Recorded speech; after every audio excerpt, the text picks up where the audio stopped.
we got one more coming. No, we had one, we had the big one. There we and then go. two more. There we go.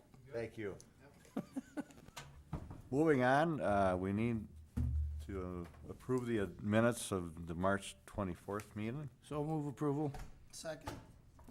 We have a motion by Gillen, a second by Malika to approve the minutes for March 24th. Any changes or corrections? If not, we'll vote. All those in favor say aye. Aye. Those opposed say nay. Motion carries. Next item is approval of minutes of April 7th. So move. Second. Okay. That was Bauer and Dockin? Yep. Okay, I have a motion by Commissioner Bauer, second by Commissioner Dockin to approve the minutes of April 7th. Any changes or corrections? If not, all those in favor say aye. Aye. Those opposed say nay. Motion carries. Next item, approval of agenda. Also move. Second. We have a motion by Commissioner Dockin, second by Commissioner Gillen to approve the agenda as written with the one change in 4A, deleting what item? Any other changes or corrections? If not, we'll vote. All those in favor say aye. Aye. Those opposed say nay. Motion carries. Next item on the agenda, we had Linda Boudreau from Congressman John Klein's office for an update. Thanks for coming. Good morning. Good morning, Mr. Chair, staff, commissioners. It's a pleasure to be here. I'm Linda Boudreau, as you mentioned, on behalf of Congressman John Klein in the 2nd Congressional District Office. It was a year ago since I visited you last. Within Rice County, the townships of Bridgewater, Northfield, Wheeling, Richland, and Webster East are contained in the 2nd Congressional District. So I realize it's not all of you. After a busy week, excuse me, after a busy week at home in the district last week, John sends you his greetings today as he is in Washington. Congress is in session. The purpose of my visit is to provide an update of John's district activities and to offer you the opportunity to convey comments or questions to Mr. Klein. I've provided you with my contact information should you wish to reach me at the district office. As chairman of the House Education and Workforce Committee, John is continuing to build support for his efforts to replace the No Child Left Behind mandate. Excuse me. John's Student Success Act legislation will reduce the federal footprint in our schools and place control back in the hands of school boards, teachers, and parents. John's bill also prohibits the Secretary of Education from coercing or incentivizing states to adopt Common Core curriculum. Earlier this month, during a congressional recess, John was among a delegation of senior congressional leaders that met with key partners in the Middle East and Europe. In numerous meetings with our partners, John heard the concurrence of views by Arabs and Israelis concerning the possibility of a nuclear Iran and its continued aggression in the region. Last week, John visited the Bugonegishig, I'm not making that up, American Indian School, which is called the Bug School, in northern Minnesota to see firsthand the dilapidated conditions of this Bureau of Indian Education school.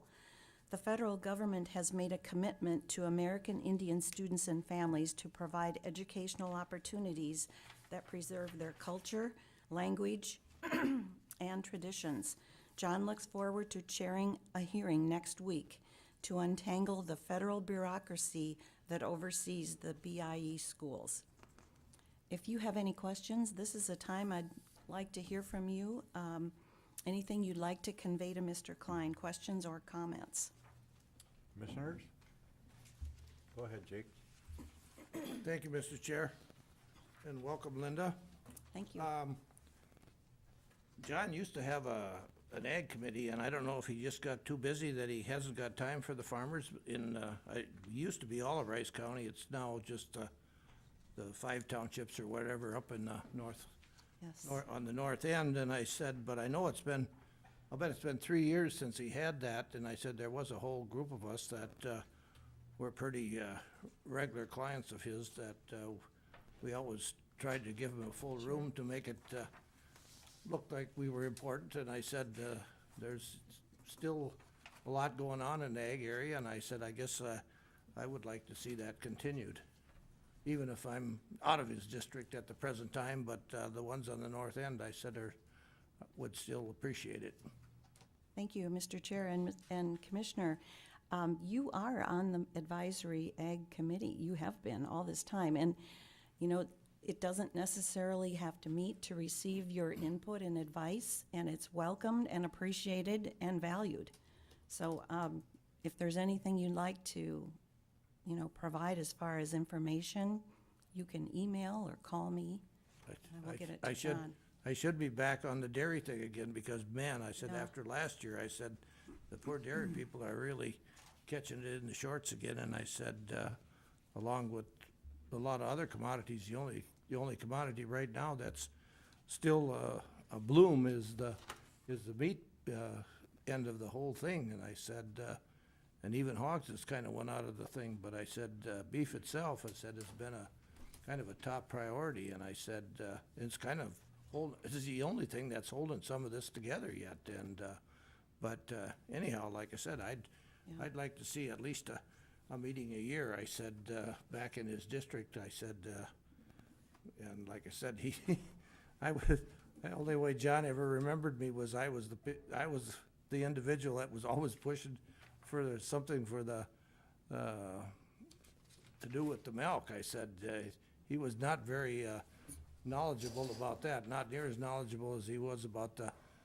military effort, but I said, I understand that, but I said, it's important that he knows what's going on out here, and I'm sure he does, and I know he's gotten to be a busier man, so I said, and that's what happens to all of us when we, longer we're here, then they just keep piling it on from the other end, and, well, you kind of pick and choose, but you don't always get what you want, so. But anyhow, thank you. Yeah, thank you, Mr. Commissioner. And please, let me know if there's something you'd like me to convey. Okay.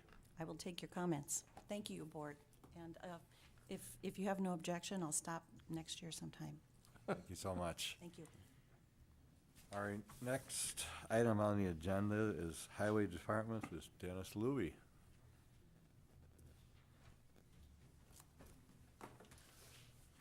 Good morning, Mr. Chair, board members. I have two items. Both have handouts. I'm going to hand out the bid summary for the first item.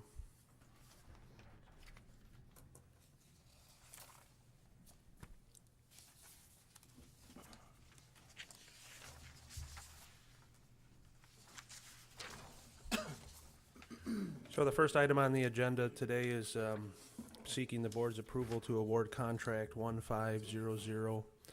We opened some bids on March 26th for project SP 066-070-012. That is a roadside hazard elimination project. We received a federal safety grant to address some outstanding and long-standing roadside hazards, constructed some back in the 1940s, I'm estimating. At any rate, we had three bidders there.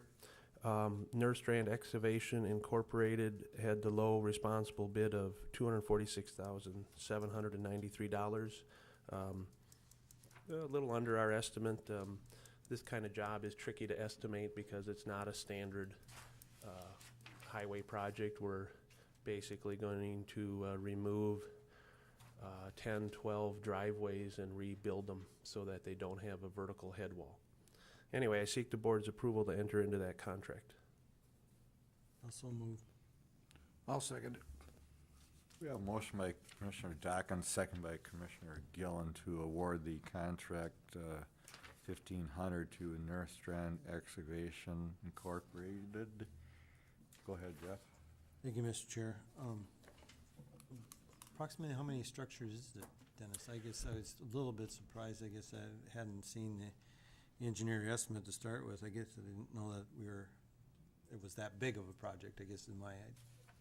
Yeah, we're still waiting to negotiate and discuss and get a couple landowners' approval, because what we're doing essentially is reaching out to some landowners who have really old driveway culverts, and we're going to replace them and flatten the slope. So right now, I think we had 12 on the contract, but we're waiting to discuss with 2 landowners. So at this point, the contract is for all of the projects identified, 12, and I think we might, with a little luck, we'll get all 12 removed, but it might be 9, might be 10. You're finding most of these landowners are receptive to the idea. I mean, some of them are pretty walls and, or retaining walls that look nice and accent the driveway on, so on and so forth, but Yeah. Well, we've had some challenges, and we did this project 3-4 years ago. no, I recall that. So it was a good result then, and I expect a good result this year. Most landowners are very receptive. The challenge, like we have in a reconstruct project, is just actually reaching out and making contacts, because some landowners are not available. So that's really our struggle with those 2 or 3 driveways on this project. We just haven't really been able to. We've sent some letters, but people are busy, so we'll keep working on that. Any other questions? We have a motion on the table, we'll vote on that. All those in favor say aye. Aye. All those opposed say nay. Motion carries. Thank you. The second item is award of a contract number 1498. That is our major bituminous milling and reclamation and paving project for this year, and I have a bid summary for that.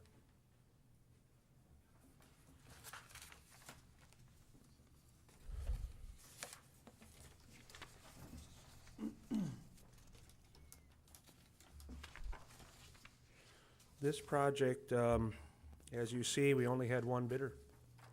I believe last year our bituminous reclamation projects, we had 2 bidders, and 2 years ago I think we had 3 bidders. I'm not sure if that trend can continue. That would be no bidders next year, but I don't think that'll happen. This is still a good bid. Crane Creek Asphalt submitted a bid for $3,454,662.80. That's about 10% under our estimate. This is a project to pave or repave 3 different county roads. County Road 68 on the west side of Roberts Lake, County Road 29 from Cannon City down to Trunk Highway 3, and the third one is County Road 21 down by the county line, Steele County line, up past the turkey store, turkey mill. So I think that's about 11 miles of pavement under this contract, and we do have some federal aid on it. We received about a total of, I think, $750,000. I think we received $250,000 on each of these 3 different projects. So that's why you see a lot of project numbers there. Those are just some administrative things. But I would recommend we award contract 1498 to Crane Creek Asphalt in that amount for those projects listed. So move approval. Second. We have a motion by Commissioner Gill and second by Commissioner Bauer to award the contract to Crane Creek. Any other questions? Go ahead, Jake. Thank you, Mr. Chair.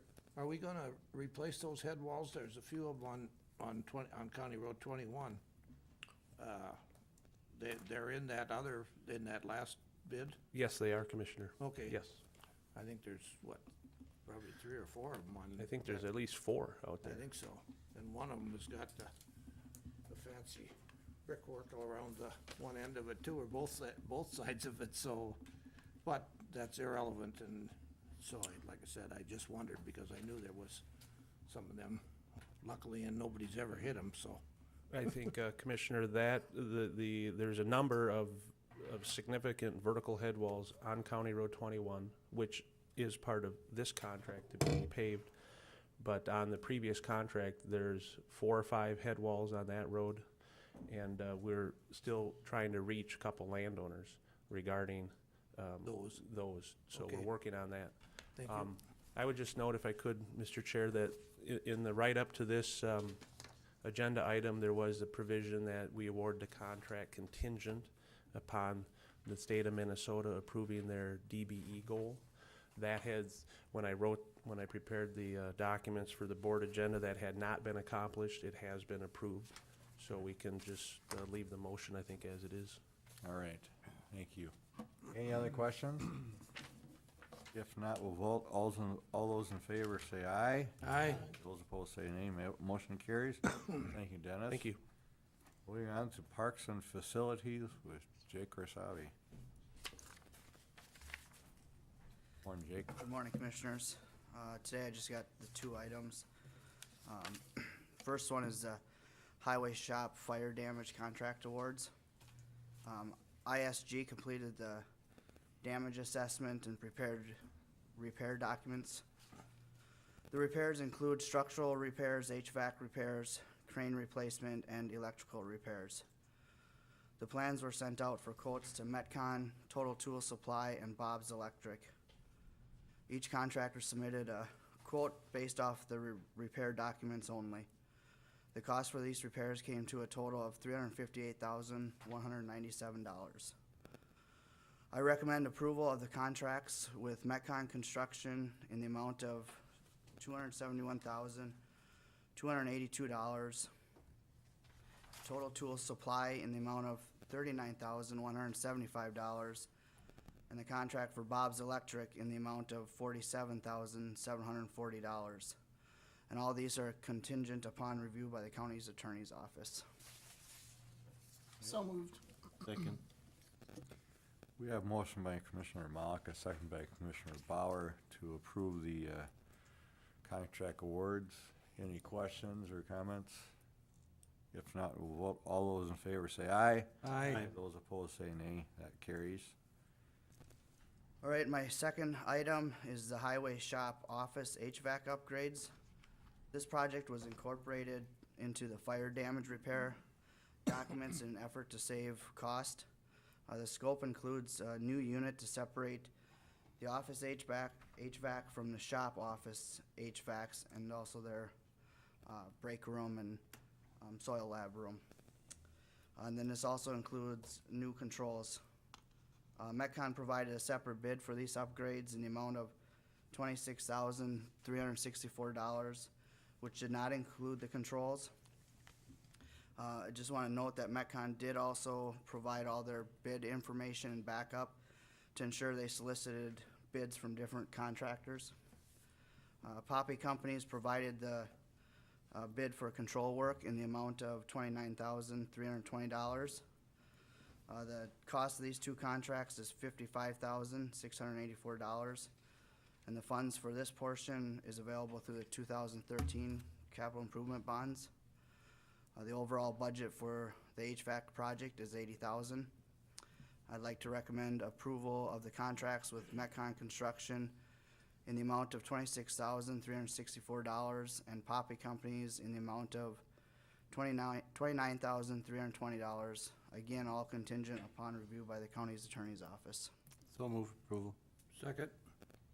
We have a motion by Commissioner Bauer, second by Commissioner Gillen to approve the HVAC upgrades with Metcon and Poppy. Any comments, questions? If not, we'll vote. All those in favor say aye. Aye. Those opposed say nay. That carries. Thank you, Jake. All right, thank you, Commissioners. Next item is Sheriff's Office with Troy Dodd. Come on up. Good morning, Commissioners. I have two items before you today. The first one is your approval of an amended joint powers agreement with Region 1 Emergency Management. The last time this was approved was back in 2009, and there's no significant changes to this other than they're adding two agencies to this Region 1, which would be Prairie Island Indian Community and the City of Rochester. Again, this would be to work with emergency managers from throughout the region and planning, coordinating, and training for emergency management related events. So moved. Second. We have a motion by Commissioner Malika, second by Commissioner Dakin to approve the amended joint powers agreement. Any questions, comments? Could I raise just a question? What's the logic for having the city of Rochester join? I was under the impression that as long as the counties were members, cities had some access to these benefits just by virtue of them being inside the county. I'm not understanding why the city of Rochester feels they're more special than any other city in this jurisdiction and in this group. I can only, based on the conversation that I've been involved in with the emergency management, it's more because of Rochester's grown so much and they feel that they have a significant stake in the game. And so they made the request to join along with Prairie Island because they feel that, you know, they have a pretty significant emergency management department and they feel that they should have a voice in it, similar to what we have with our regional dispatch. Rochester is the only city that's a municipality in that organization as well. So I can reach out to Jennifer Hauer Schmitz to see if she could provide any more information to you on that, since she's the one that routinely attends those meetings. But, Mr. Chair, if I just can follow up, if you've set this precedent, or if the group sets the precedent of letting one city in and the rest apply, then all of a sudden you've got a we got joint powers that involves potentially a large number of representatives. Mm-hmm. And speaking on behalf of counties, you could perhaps have more cities Sure.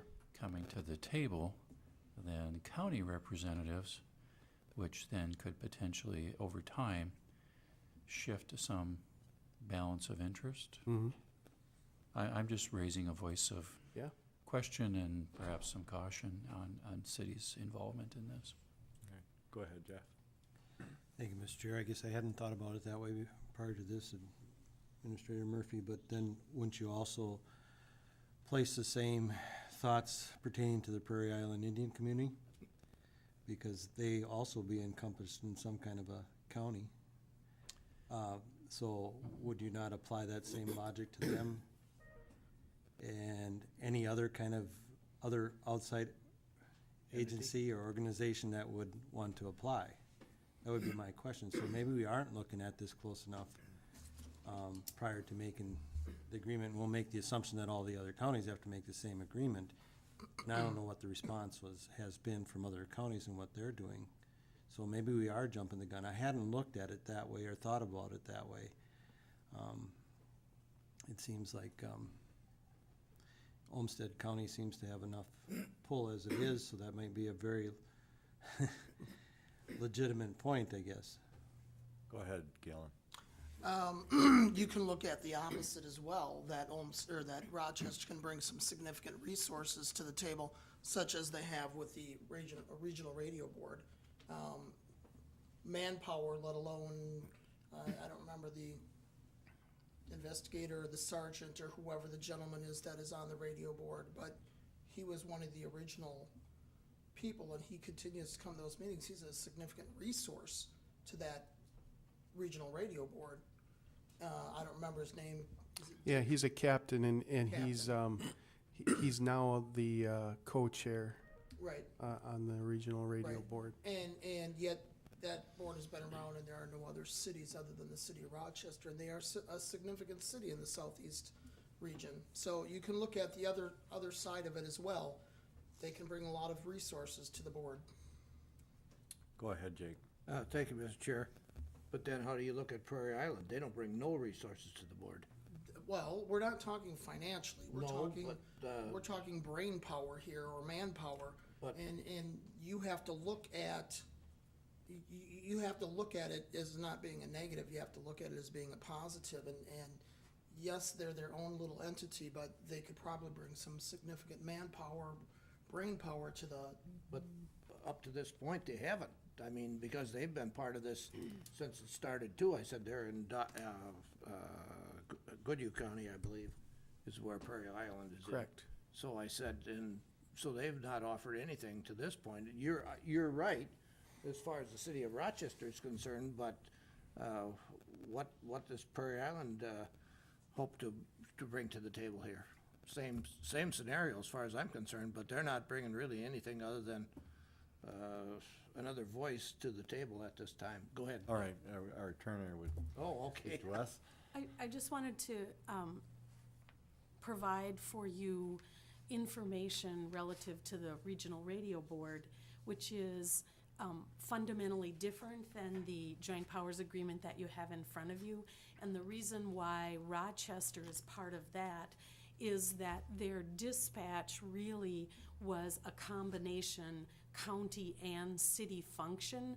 So when it went to the Regional Radio Board, they came as sort of a unit together, and that's why they have a voice in that organization, which is different than this. This is Emergency Management Correct. Services. So, very fundamentally, from a statutory basis, that Regional Radio Board entity is distinct from what you have in front of you.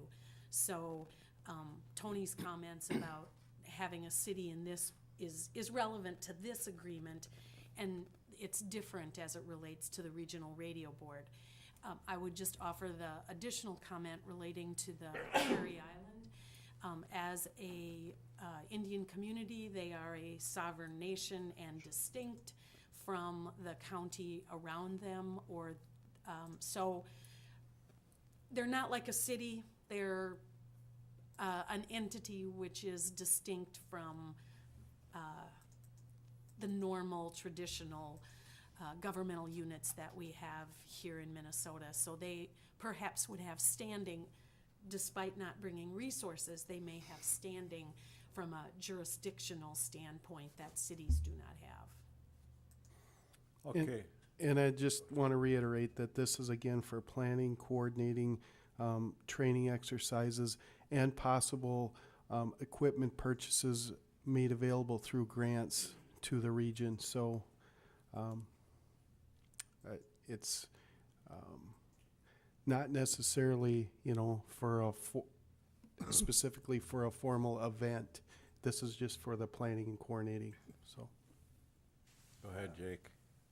But we didn't exclude Prairie Island when we put that together, as far as they've been included in everything here too. Now, this, I guess, just for clarification or for argument's sake, I guess that's what I'm doing here. They had never been left out. I don't really know what their purpose is for wanting to be specifically let into this here. That I would have thought that they would have been included in everything, other than the fact that maybe they think that they are this sovereign nation, that for some reason, if they didn't have their name on the whatever's being done here, I said they could be left out in the future. And I said that'd be my only logical thing to come up with there. So, but anyhow, I'm kind of that with Tony there, and that's. But anyhow, I appreciate the input. Thank you. Go ahead, Jeff. Thank you, Mr. Chair. Troy, are we under some kind of deadline or timeline here? Not to my knowledge. Okay. That being said, I think that, even though I made the second here, I would like to table this for a future date, so that for one thing, I don't want to deny it, and I don't want to Just approve it just because It's it's before us right now. so. And so my motion would be to table it, have just a little bit more time to look at it and review it a little bit more before I say yes or no here. Well, you'll probably get mowed over by all the other entities that are voting on it, so. That doesn't mean I can't make the motion. Right. And my motion supersedes the other motion, so Right. my motion is to table it. So do I have a second or not? I guess that's up to you guys. I'll second it. Okay, we have a motion by Commissioner Dockin to table this until probably the next meeting, regular commissioner Yep, meeting, yep. second by Commissioner Gillen. All those in favor of the motion to table say aye. Aye. All those opposed say nay. Nay. So we have 4 Just and You have to do a 1. roll call. Roll call. Bauer, aye. Gillen, Aye. Malika, Nay. Dockin, Yes. Miller. Yes. That motion carries for the one. We'll be bringing it back at a future date. So, next item?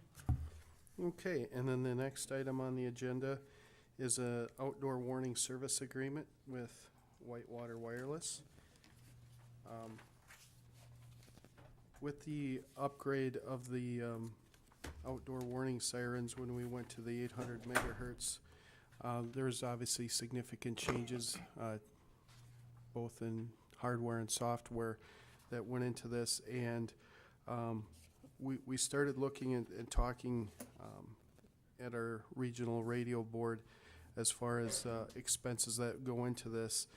And just for a typical service call, we would be charged $257. If you added a boom truck, which more times than not you need, obviously with a siren on top of affixed to a pole, you're looking at $457. And that's per service call.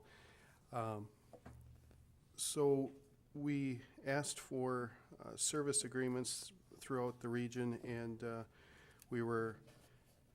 we chose Whitewater Wireless for the cost of $4,155.30. And if you look at the cost of the service agreement per siren, you're looking at approximately $477. So one service call, it almost pays for itself if we were to have this agreement in place for a majority of the repairs. So in talking to other emergency managers throughout the region, we thought that this would be a good idea. I do have money in our budget to pay for this, so I'm recommending, along with our emergency manager, that we go into a service agreement with Whitewater Wireless for that amount. So moved. Second. We have a motion by Commissioner Malika and second by Commissioner Dockin to approve the outdoor warning siren service agreement. Any questions, comments? Go ahead, Jake. I see here, after I scrolled and I come up with this $4,155 for, you got Ackman Park, Cedar Lake, am I on the wrong page? Oh, No, I that's think right. you're No, right. that's right. And the total is $4,155? Correct. Yeah. And I would assume that's for, we're putting up a tower at these eight different sites? They're already affixed, and this is a service agreement to take care of all of those sites Oh, I see. in the county. Yeah. Okay. Mhm. I just wanted clarification. Thank you. Yep. Any other questions? If not, we'll vote on the motion. All those in favor say aye. Aye. Those opposed say nay. Motion carries. Thank you, Troy. Thank you, Commissioners. Moving on to environmental services with Julie Runkle. Morning, Julie. Good morning. I have several items from the Planning Commission for you.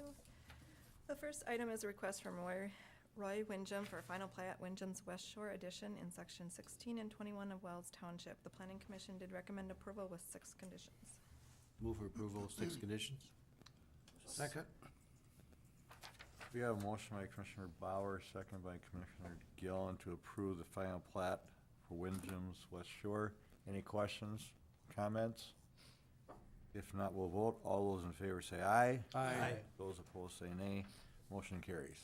I have a request from Excel Energy for a waiver of plat in section 12 of Wheatland Township, and the Planning Commission did recommend approval with 3 conditions.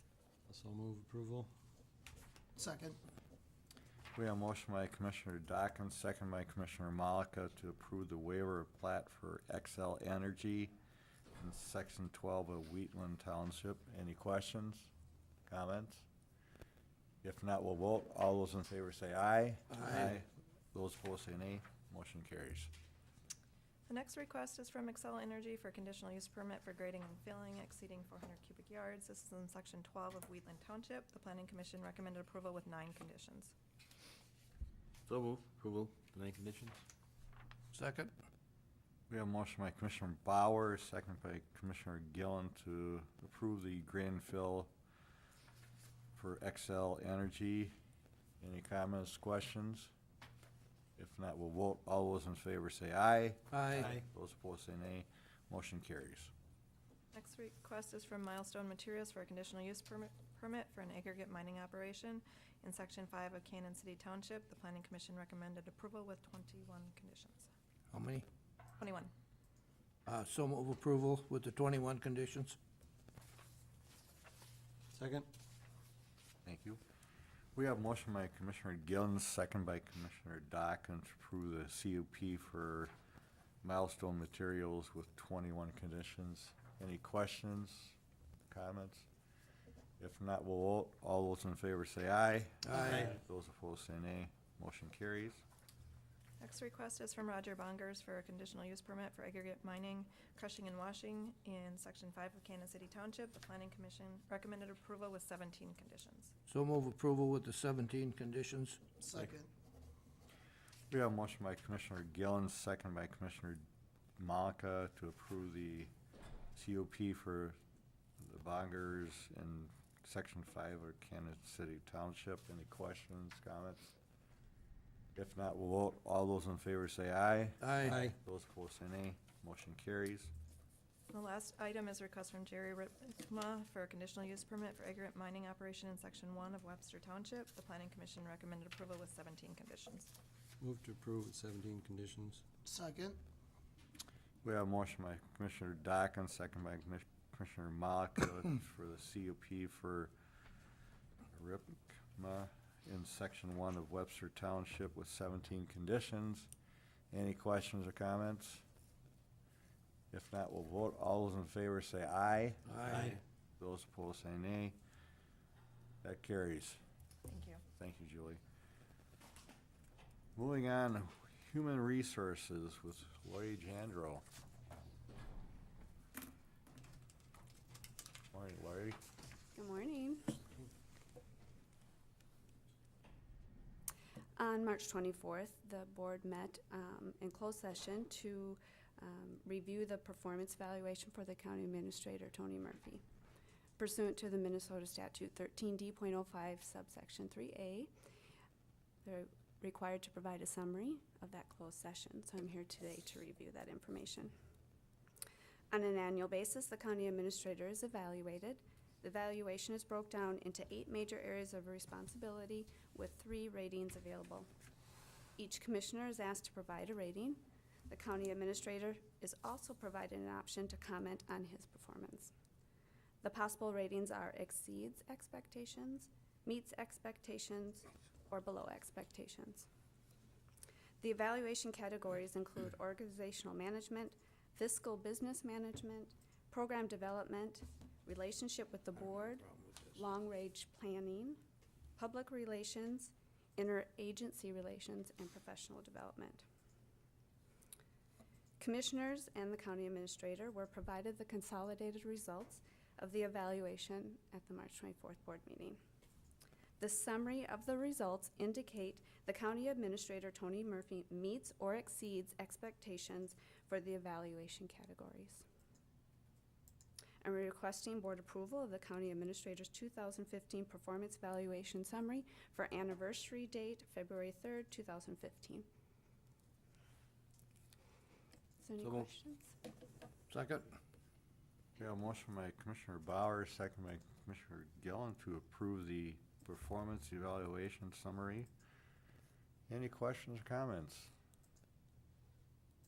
If not, we'll vote. All those in favor say aye. Aye. Those opposed say nay. That carries. Okay. Thank you. This would also be the time that if you wanted to consider any type of salary or wage consideration, that you could. Okay. We talked about this, I believe, a little bit. What are the commissioners' wishes?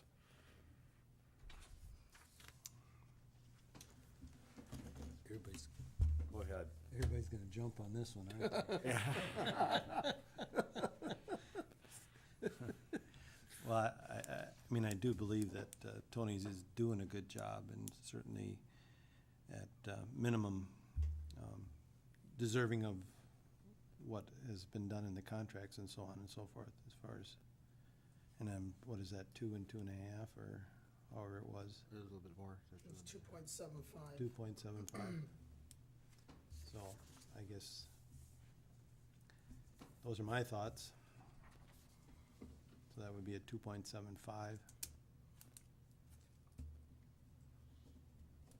That in the motion? I'll put that in a motion. So we have a motion, Second. we're clear on the motion that At a 2.75%. 1 year or 2 years? We only have to do 1 year, don't we, Lori? Yes, that is historically how we have Okay. done for the, That would and be it's my, been retro back to the evaluation review date. and that would be my historically. preference, is just the 1 year. Yeah, because we always do evaluation every year, Yeah, so. and because I think next year, why they're probably just gonna be flying colors here, and then we might have some other considerations here, so that we might wanna look at. I think it's been a learning process for Tony, and I think that he's done lots of learning, and I think that this year we'll be seeing lots of action, so I think that next year, I'd like to revisit it then. Okay, go ahead, Galen.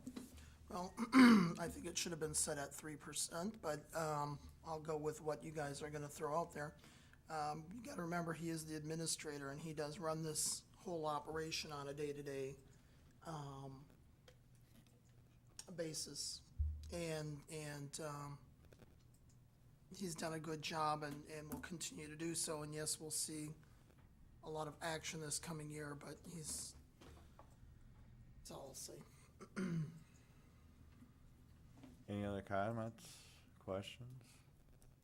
Tony, would you like to say anything?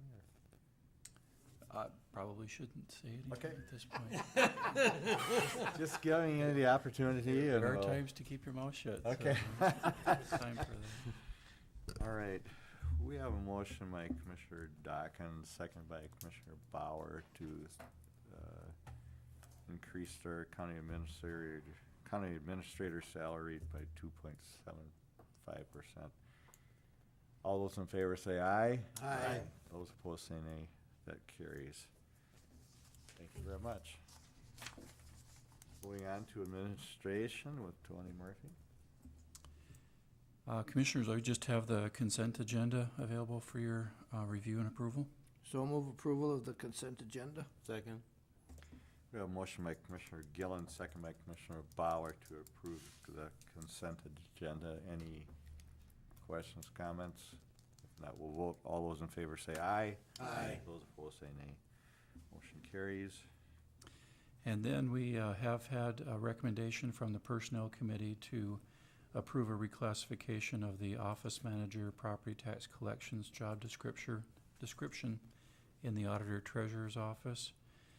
And we're changing that to the property tax collections and election services manager, grade 15. It's a non-union wage scale. Okay. So moved. Second? We have a motion by Commissioner Malek, a second by Commissioner Gillen to reclassify one position. Any questions, comments? If not, we'll vote. All those in favor say aye. Aye. Those opposed say nay. Motion carries. Next, adjournment. So moved. Second? We have a motion by Commissioner Malika, second by Commissioner Gillen to adjourn. All those in favor say aye. Aye. Those opposed say nay. We are adjourned. Thank you very much, everybody. Just delete this.